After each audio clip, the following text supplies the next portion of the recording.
Hello, everyone, and welcome to Kitchen Chat TV on the road. I'm Margaret McSweeney, your host, and I'm so excited to be in the beautiful kitchen of a dear friend, Alison Bruhn, in Birmingham, Alabama. The fashionista and the foodie. So, yes.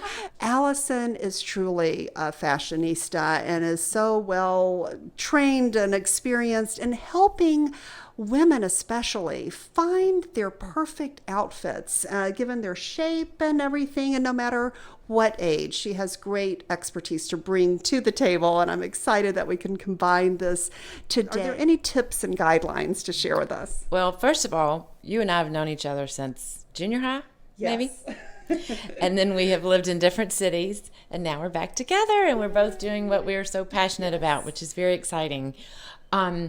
Fashion tips, general fashion tips are complicated because what works for you is not going to work for me, body type or coloring or whatever. But the main thing to remember is age is an emotion. And we're not probably going to be the matrons that our mothers were. Mm-hmm. So we're trying to find our place in the landscape. What I do is come in and we do a body analysis and we talk about your personal style aesthetic and your price points and everything. And then we figure out a core wardrobe that works for your specific lifestyle. Yeah. So as far as giving generalized tips, I can talk about the trends for spring, but it's hard to do, if I said, everyone wear bright florals, well, in big prints. Well, Margaret can do that because she's got a big, fabulous personality. Someone who's a petite little 5'2", if she wore a dress like this, it would totally overwhelm her, right? You'd see the dress and not the person. Right. So, but florals are still a big deal for spring, but consider the size relative to your size when you pick out a floral, if you do it. And just like we talked about, pink is the new black. So she's definitely wearing the color of the season. Pink is everywhere in every shade. You can't go wrong. Oh, and I love pink. Think pink. And as a breast cancer survivor, it is really especially special to me. Yes. Age is an emotion. Yes. That is poignant. Feel young. Be young. Find your passion. If it's food or fashion or whatever it is, grab hold of life and enjoy every minute of it, right? Yes, as I say, our motto here on Kitchen Chat is to savor the day. I love, dear listeners and viewers, how Alison has an Ask Alison. Look for the hashtag Ask Alison, because she is the Dear Abby of fashion, really. And you don't have to be afraid of asking her anything. And I know that a lot of us like, well, what do I wear? What don't I wear? Right. Yes. Right. And I hear the same questions over and over again. So that's how I came up with this idea, because I thought, well, if I can put it out there, if these people want to know, then I'm sure there are many other women that want to know. Yes. So then I can address these issues and other things that I have learned through my training that can help other women. And what is your website? So we'll make sure everyone has that. It's albstyle.net. So it's albstyle.net. Perfect. And then you just go to Ask Alison. And ask Alison your questions. I can't wait to see the questions that come up. And I have so many questions. But first of all, of course, Kitchen Chat is all about food. And we are combining food and fashion today for sure. And I love how you're often in New York and one of the meccas of fashion industry and food, of course. I love how you have just fearlessly been going to all these great restaurants and sharing with us some of your favorites. And your most recent blog is about that. Can you share some highlights? Right. Well, that's one of the things that people keep asking, because they know I am in New York pretty much every other month for work. Mm-hmm.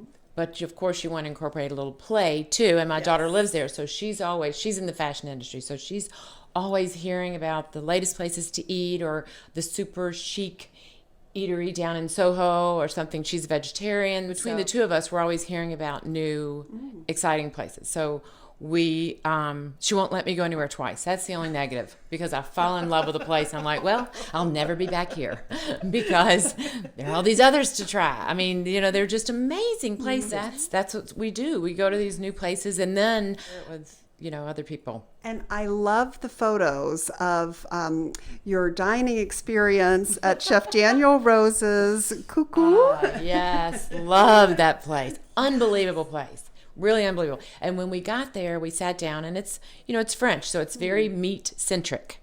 And she's vegetarian, and there's a couple of options, but there were literally, maybe an appetizer. Wow. So we talked to our waiter. The staff is impeccable.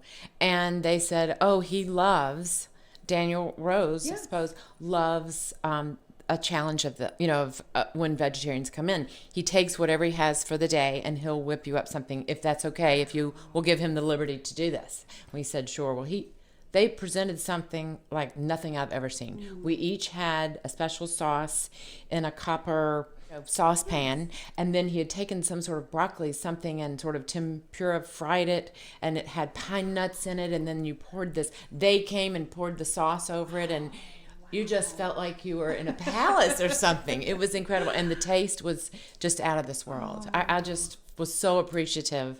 And they were so proud when they presented it. And you're in the middle of this super glamorous, gorgeous place.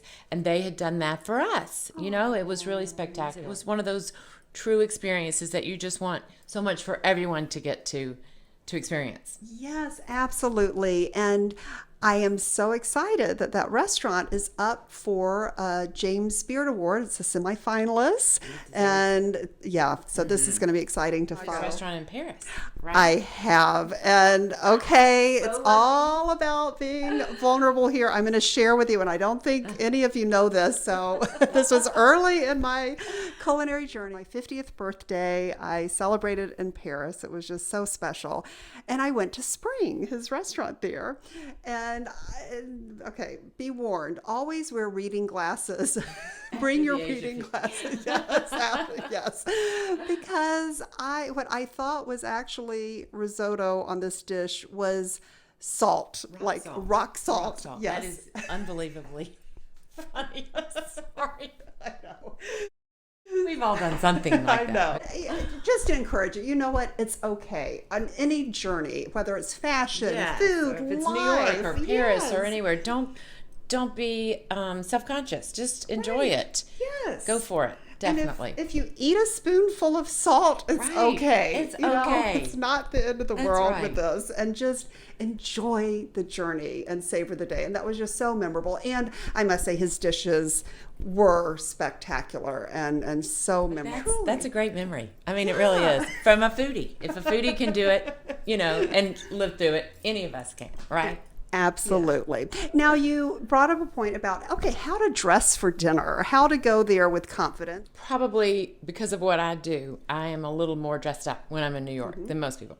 If I'm wearing this because I've been to meetings or someone has been at work all day long, then when you're ready, if you wear something like this and then it's time to go to dinner at somewhere very glam, then you can just take off the jacket and you have this, could be cocktail. And then you can put on something like some sparkledy, fun, cool necklace, and then you've got your nighttime. And if you need it's still chilly, rather than wearing it as a coat, you can just simply throw it over your shoulders, just kind of sort of like this. So it's a little more glamorous. And then you have the warmth, but you also can take it off and you're in a slip dress. And you can also, if you want to, change from a more comfortable shoe to a pump or a strappy heel or, whatever. Put on more lipstick, whatever it is, just to glam it up.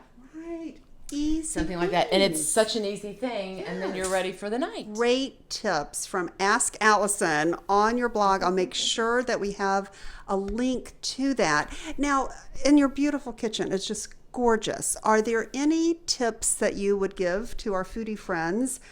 Either entertaining tips or what you really should have in your kitchen that you could not live without? Well, one thing that now I can't live without that I didn't know about before, I'd never had one. The sprayer, the heavy duty. Okay. And after having the sprayers at the sink that, are some of them are almost not worth using. They're so soft. Right. This is a little too strong for vegetables, for example, but when you're scrubbing your pots and pans after dinner, it is fabulous. It is so stainless steel countertops because I can just hose down my kitchen. It's almost like a professional type kitchen. So beautiful. Now, is there any one kitchen tool that you really or gadget or whatever that has made life easier for you because you have a busy life. And like so many of you watching, you have a full plate and you're busy and you want to find these tips for the home.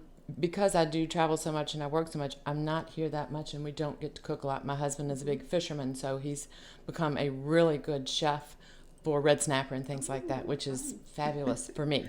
But probably we have a heavy duty blender that we can do juices and smoothies and acai bowls and things like that in the morning. We'll pretty much blend anything, make soups, anything you want, puree cauliflower.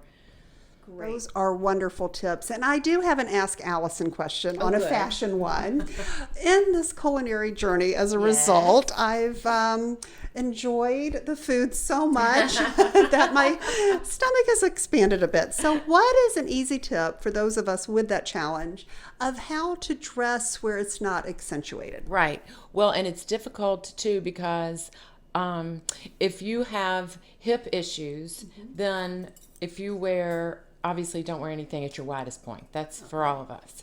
But also, if it's hip issues, if you wear like a long cardigan or a blazer or something, but it doesn't need to be boxy because then it just makes you look larger overall.